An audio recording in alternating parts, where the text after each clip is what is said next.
en iyi bilensin ya Rabbi. Hayatını daha hayırlı, ölümlerinin daha hayırlı olduğunu sen daha iyi bilensin ya Rabbi.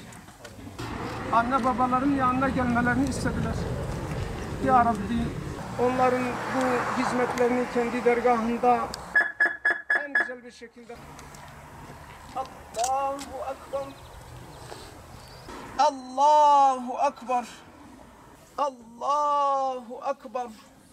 Esselamu aleyküm ve rahmetullah.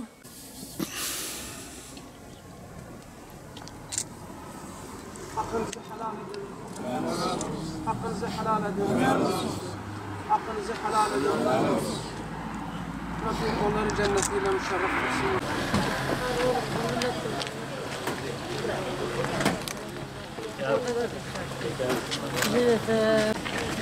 Allah'ım artık onun şimdi babasına selam salayım da. Durun kim o? O yavrum. Hangi? Kim o?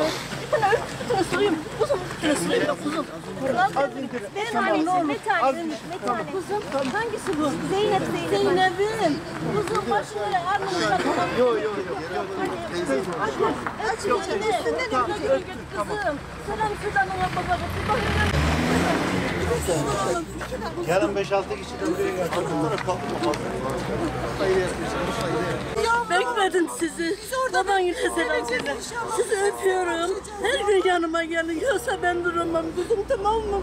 Hepimiz bir toplanında babana bizi buraya bindirsin de getirsin yanıma. Her gün beklerim kuzuma. Anne kızdan her günkü gibi öpüyorum yavrum. Teyzem yavrum. Güle. Almayın abi. Omuz almayın. Sağ taraf. Yarın 5-6 Onun başından kalkıyor.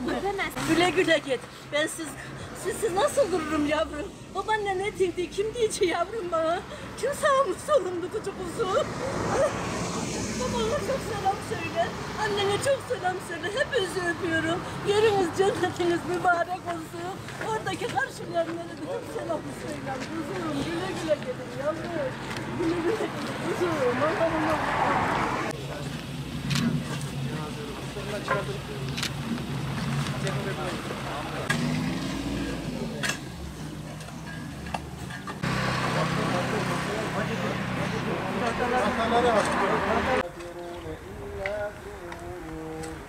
أمن هذا الذي يرزقكم